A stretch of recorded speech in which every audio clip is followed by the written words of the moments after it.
მარწყვი, რომელსაც კადრში ხედავთ, ხელოვნურმა ინტელექტმა მოიყვანა და ამისთვის ფერმერს მხოლოდ GoPro ტიპის კამერა დასჭირდა. იდეის ავტორი ავსტრალიელი მეწარმე ფიონა ტერნერია, რომელსაც ვენახი ტასმანიაში აქვს. როგორც ამბობს, ზუსტად ვერასდროს ხვდებოდა რა რაოდენობის იქნებოდა მისი მოსავალი ან როდის უნდა მოეკრიფა ყურძენი, რომ ის მწიფე და მაქსიმალურად პროდუქტიული ყოფილიყო. სჭირდებოდა ზუსტი მონაცემები. ასე გაჩნდა კომპანია Bitwise აგრონომი.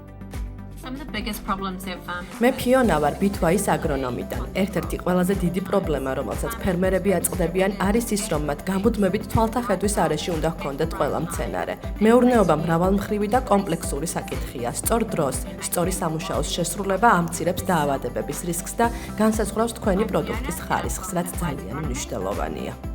ფერმერები დამოუკიდებლად უღებენ მცენარეებს ფოტო-ვიდეო მასალას და სპეციალურ პორტალზე ათავსებენ.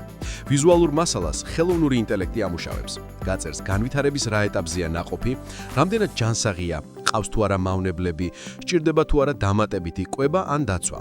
ფერმერებს ანალიზი და აუცილებელი სამუშაოების ზუსტი გეგმა მაქსიმუმ 24 საათში ელექტრონულად უბრუნდებათ.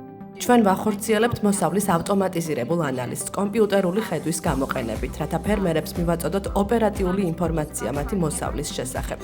ფერმერები ყიდულობენ GoPro კამერებს, ამაგრებენ მათ არსებულ სასოფლო სამეურნეო ტექნიკაზე და იღებენ მცენარეებს, სანამ ასრულებენ თავიანთ ჩვეულ საქმიანობას, როგორიცაა მაგალითად თიბვა. შემდეგ ეს სურათები ჩვენს მწვანე ხედვის პორტალზე იტვირთება, სადაც მას ვასკანერებთ ნეირონულ ქსელებში. ამ მეთოდის კიდევ ერთი უპირატესობა ის არის, რომ ინტელექტი ზუსტად ითვლის მოსავლის რაოდენობასაც. Bitwise აგრონომიმ ინოვაცია მევენახეებს სულ ახლახანს შესთავაზა. ახლა კი კომპანია უკვე სხვადასხვა კულტურის 60-ზე მეტ ჯიშზე მუშაობს. აკვირდება და ბარაქიანი მოსავალიც მოჰყავს.